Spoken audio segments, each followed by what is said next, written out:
There's some odd noises coming from that kitchen. So my dog's just looking at me and he's like on his back with his paw up in the air because he wants me to tickle his belly. Bless his little heart. Finn, your lid on my laptop. It's not a pillow.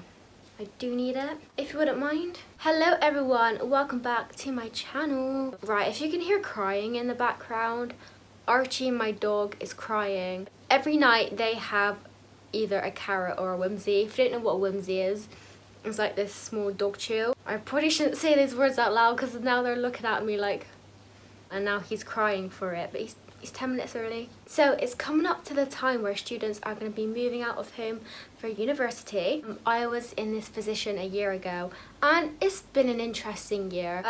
If you want to know why this year was very interesting for me, I do have a video on my university experience, which is like a few videos back, so if you want to watch it, go check that out. I will leave a link to it in the description as well, if you want to check it out and see kind of like what went on this year. For me, I struggled a hell of a lot with homesickness. I've always been the type of person to really struggle when I go away from home. I did get better.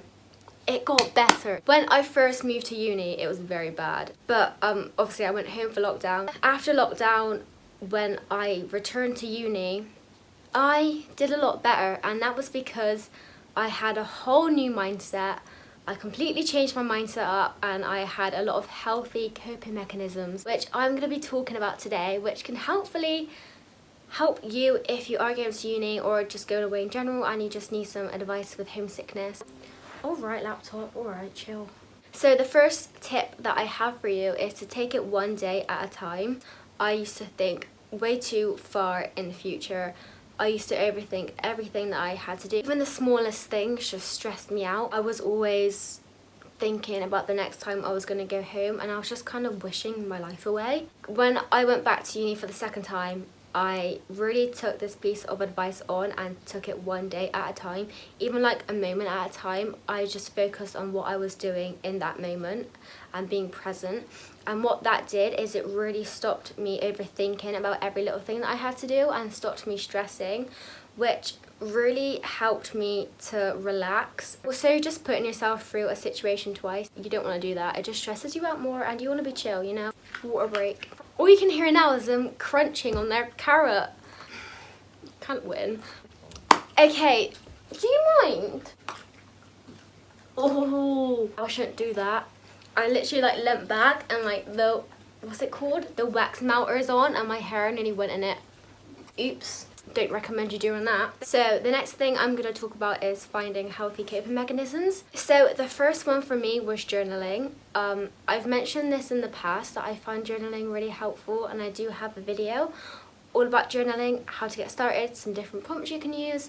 So yeah, I will also link that into this.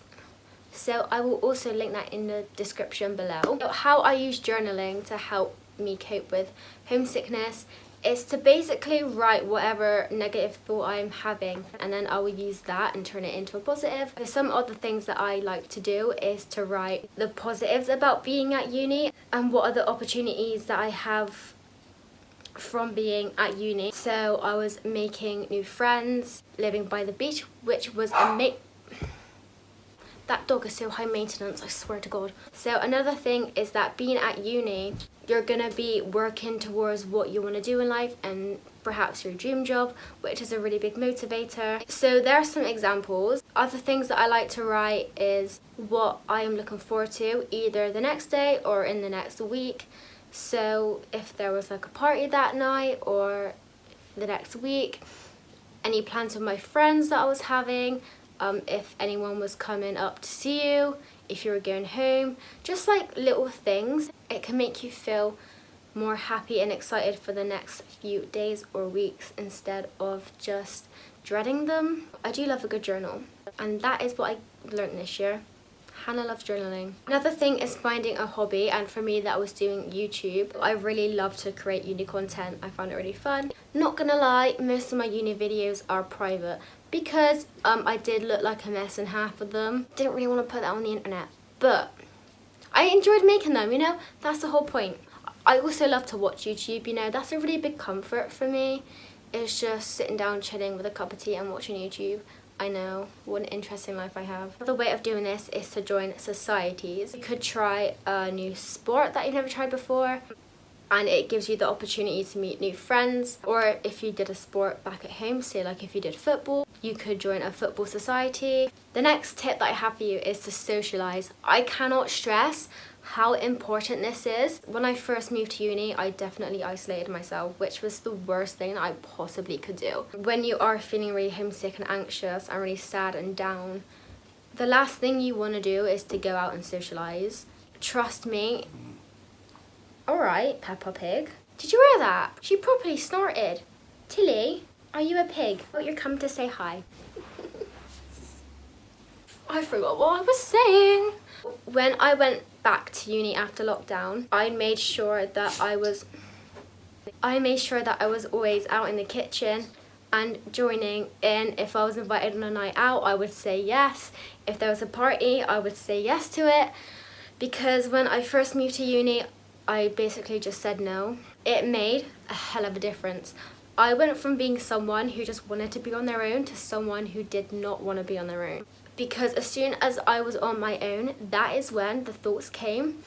And that was when I started to feel really homesick and anxious. When I was with my flatmates in the kitchen or with my friends out and about, having a party, drinking, just enjoying myself, I was so much happier. I was always smiling, I was laughing. I made a lot of memories, which I'm so thankful that I did. I'm so thankful that I actually went back to uni and tried it again, because I can prove to myself that I can stay away from home, which is good. Also, again, joining societies is a really good way to socialize because you can meet new people. They have socials. So the next tips I have are a bit creative, you know, get that creative side out of you. If you enjoy being creative, I got you covered. The first thing that I'm going to say is to create a vision board. Now, if you don't know what a vision board is, it's basically a bunch of photos. You can put quotes on there, you can do whatever basically. So this can be related to your degree, which is a really big motivator. So I'm going to give an example of what I was studying. I was studying tourism management. I had photos of planes, different countries, traveling, air hostessing. It can really help remind you why you're there in the first place. Another thing that I have for you is to create a calendar. Now you can go buy a calendar, that's probably the easiest option, but you know, save some money, create your own. You can get creative, you can put whatever you want on your calendar. And you can have that as a reminder of dates where you're seeing family, when they're coming up to see you, when you're going home, any days you're going out with your friends this week, any fun parties you're going to, any fun nights out. So you can see all the exciting things that you have going on, and that can be a reason to stay and get excited. Oh, that dog, he's up to something. I can hear him like tip-tapping around. I don't know what he's up to. He's probably causing trouble somewhere, but you know, I'll just let him get on with it. So the next tip that I have for you is about cooking. So when I went to university, I didn't really want to go into the kitchen, and I couldn't really be asked to cook because I was just, you know, I just didn't really feel up to it. And my eating did go downhill. So what I do suggest is please learn a few basic meals, easy meals that you can cook. So like stir fries. Stir fries are such a student meal, but they're very delicious. Pasta, just really easy meals that can also be meal prepped. Meal prep is your best friend, I swear to God. I did go to uni with the expectation that I was going to cook loads of lovely meals, that I was going to be an absolute chef. But was I? No. If you really can't be asked to cook, bang, 5-minute stir fry, you're done. You can easily make like 4 or 5 servings out of that, and then you can have that for tea every single day for that week or lunch. And honestly, it's just so helpful because then you just don't have to think about cooking tea for the rest of the week. It just makes sure that you're eating well and you're eating enough. You can meal prep breakfast as well. I know a lot of people meal prep overnight oats, which could be a really good idea. Oh, tip also, freeze your bread. Freeze your bread, people. It does not go off and it saves you money because you don't have to keep buying loads of bread. As a very student thing to do. Another thing that I am going to say if you are really struggling is to get in touch with the wellbeing team at your university. Okie dokie, I think that's it for this video. I really hope you found this helpful in some way. I hope my advice was good. If it wasn't, don't blame me. You clicked on this video. I'm joking. I tried my best. Okay, that's all I can do. But yeah, if you are moving to uni or just going to uni at home, Good luck. I wish you all the best. Archie, for God's sake, man, what are you doing? What are you doing? He's just causing trouble. That's what he does. That's what Archie does. He's honestly like a naughty little reception boy. Love him to bits, but he is a handful. Wouldn't have him any other way. Anyway, yeah, so thank you for watching. I will see you next time.